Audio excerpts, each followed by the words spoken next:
Hi guys, John Scott here, and I'm really pleased to welcome and introduce onto the show, first time ever actually, Hari Singh. How are you doing? Obviously in lockdown mode, as all of my guests have been of late, obviously with everyone in the entire world. But how are you doing and coping with the circumstances that we find ourselves in? First of all, thank you for having me. I really appreciate it. Right now, lockdown's okay, actually. I usually live on my own, but when I thought lockdown was happening, I moved in with my sister and her fiance.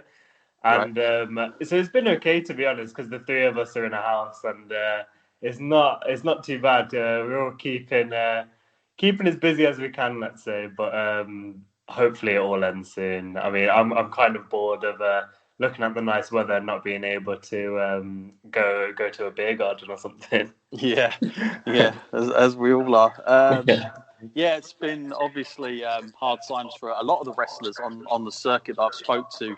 I think the general sort of feeling has been that everybody's just waiting to get back into that ring Yeah, as soon as all yeah. this finishes and obviously advance further on. How active was you before all this come about, and obviously how much has changed now in your sort of, how much did you have on the horizon going forward, like on your calendar until the There lockdown was came? This year was like really looking good. Like it was one of probably my busiest years so far. I Oh, think I had roughly around, I think it was between 40 and 50 matches before this all kicked off. hmm. But I was quite busy this year. Like I had minimum like at least one booking, but most weekends were two, some three as well. So Hmm. every Friday, Saturday, and Sunday, I was like doing something at least. If I Sure. wasn't if I wasn't resting, then I was going to a show to go and help out and things like that. Hmm. So it's kind of annoying in a way because a lot of the shows that I wanted to get on this year, they've postponed or cancelled. So Hmm. Pro Wrestling Soul was one of them, and I felt so bad for them because I wasn't booked on any of those shows, but I wanted to go and help, and because they put on some great shows as well. I don't know if any of the listeners have ever seen them, but Hmm. if you watch all their all their free matches on YouTube or go to a show live, it's just so good. So Yeah. yeah, it's a shame they've had to postpone their shows. I mean, like, I think the interesting thing here is a lot of there's been a lot of mixed feelings about the independent scene on the UK side of things, whether how much of a struggle this is going to cause, what impact this is going to have. But at the same time, a lot of the guys also feel like maybe there's going to be such a buzz to get back out there and Yeah. come and watch a show again. It might actually revamp it a little bit as well and have the opposite effect. I mean, in your sort of circle of rounds, have you heard of promotion struggling and like contingency plans, or has it all been okay so far? Um, as far as I'm aware, there's a few promotions that have just postponed it until like roughly around July, August Hmm. time, and things like that. However, as a plan, I'm not sure that many people have come up with anything. I mean, I'm sure that I think a lot of promotions are booking shows in hopes that things will get better, and I honestly think it will. Like all Yeah. wrestlers are buzzing to get back in the ring. Everyone I've spoke to is just like on edge now. Like there's quite a few funny videos on Instagram and Facebook go around of like people doing their entrances at home and things like that. So the itch is real. It's a good Like it's crazy. Yeah, it's a good time, I guess, to practice those things. I mean, I've seen a lot of guys do a lot of promo interviews, and Yeah. these are from wrestlers that don't normally have that kind of. They don't normally perform it at an event, but I've seen Yeah. a lot more of it because obviously there's all that free time. So I guess for character, you can kind of be quite creative and think how I'm going to come back a little bit different or implement some new things. So I suppose there's always things to kind of tinker with at home, and there's always Yeah. something I on the think I horizon, I think guess. I think a lot of wrestling that doesn't really get touched in training is getting Hmm. touched a lot now because I know a lot of, well, maybe not a lot, but there's definitely a few schools that are running online seminars. Um, Hustle's one of them. Yeah. Sincala, he runs a lot of he runs a training 3 times a week, and he just did a bank holiday one as well. Right. And Chikara, Mike Quackenbush's school, is also running online seminars for everyone around the world. So a lot of wrestling that doesn't usually get touched, like things about like your moveset, promos, all kinds of things. So I think overall it will make this. I hope it makes the worldwide wrestling scene a lot stronger because everyone wants to get back in the ring, but also a lot of because all of these aspects of wrestling are getting touched now. I think overall it's just going to become more refined. That's all. Sure. Yeah, no, I totally agree. Now, obviously, for some of my listeners that might not be familiar with you and your background, just give us a brief kind of how you got into the business in general, how you started, and you know your training schools and whatnot. Yeah. So I think, like most people, I watched WWE when I was a kid. I don't remember ever watching anything other than WWE wrestling wise. Right.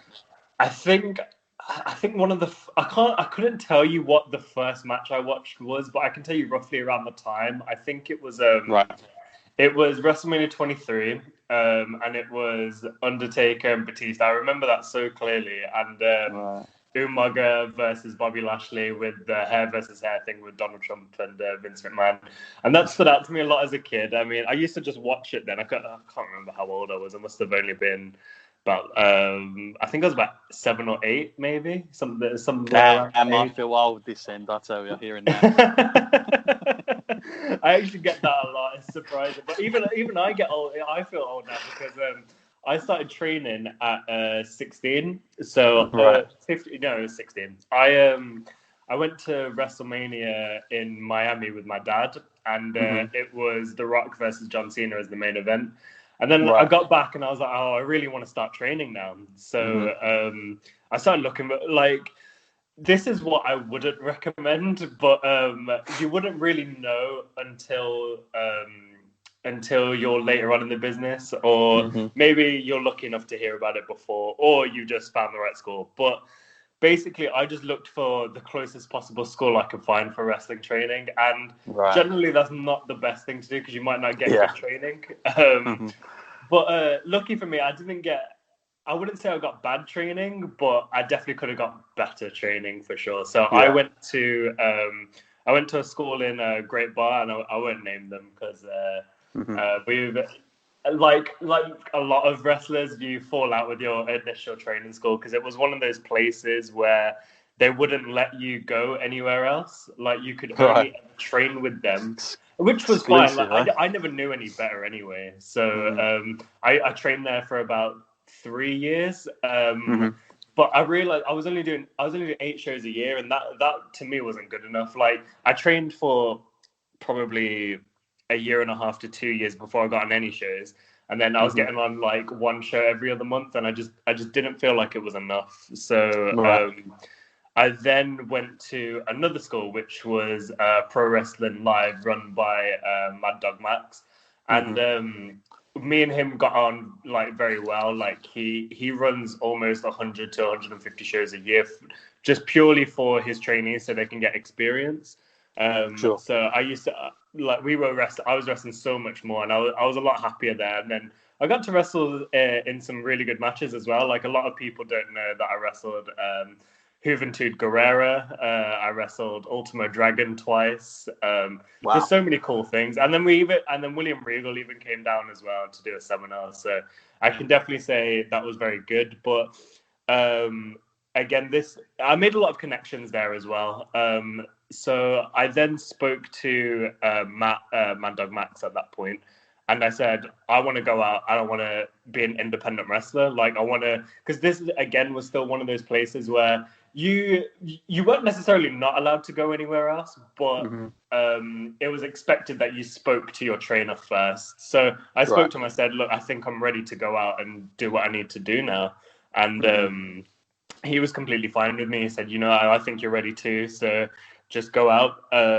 Like you're going to have no qualms from me about it. So it was okay. And then I started branching out and getting my own bookings, and that's when I really consider myself a wrestler. So when people ask me when I started, I say 2016, because that's when I feel like I did, because everything before that was essentially like local shows. Really, I wasn't really going very far outside of where I lived. So yeah.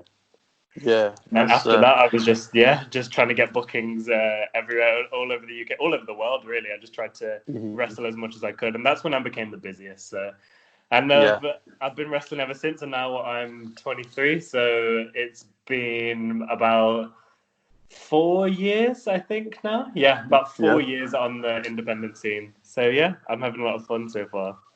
It's crazy, man. So quick. It's one of the big things about you like hinting about the wrestling schools there, and a lot of wrestlers that I speak to and come into contact, they always have that story like, oh no, I started in the exact wrong place, or this wasn't good. And it's so important, I think, because it's insanely important.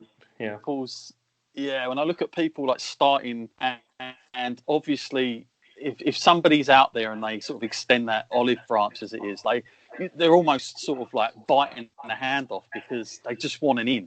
I think especially for younger people, savvy enough to know what the industry is, because again, although I would say wrestling is much more exposed than what it's ever been, there isn't that sort of like feeling anymore of the inner circle as it used to be. There are some promotions that still have that code, and I absolutely respect it, because I'm a little bit more of an old school fan myself, so I like that.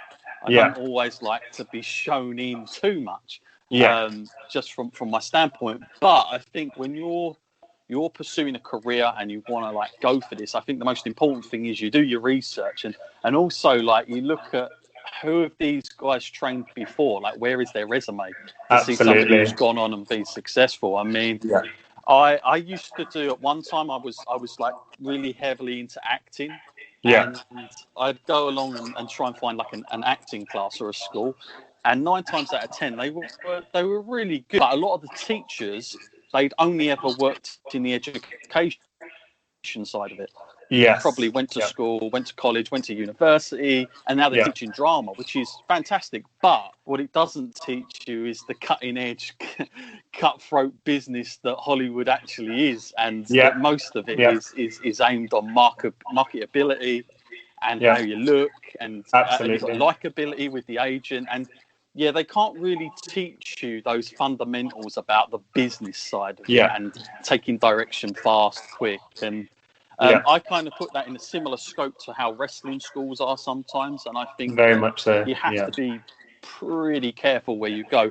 But it sounds like you ended up getting on the right path, thankfully. It took some time. It took some time for sure. Yeah, that's a good thing. Now, who were some of the wrestlers that you grew up on that you took quite a bit of inspiration from as a fan, first of all, and then also as a worker as you've got into the business? So it's definitely changed over time. I think most wrestlers would say that as well. So when I was a kid, me and my cousins used to play the games, and the one I remember most was Just Bring It. And the guy who struck me the most was Kane. At the time, he still had the mask, and I was like, "Oh god, this guy's crazy! Like, he throws his arms out, he creates fire everywhere." So that was like the coolest thing. And Undertaker was a big one as well. He was one of my favorite wrestlers ever growing up. So Undertaker and Kane, the Brothers of Destruction. Wow. They were 2 really big ones when I was a kid. And I think the one I made a very somewhat a connection to, when I was watching it, one of my favorites would have been Jeff Hardy. Right. He just did some moves I never saw, because I only ever watched WWE, so I never really saw much of a high flying. And I think at the time when I started watching, Rey Mysterio was I think he had some sort of knee injury, so maybe if I saw him first, I would have been more invested. But it was Jeff Hardy who I saw do the craziest flips and things like that. And one moment I remember specifically is when he did he did this dive off like the trussing onto like Randy Orton, did like a swanton bomb, and I think the commentators made it out to be something like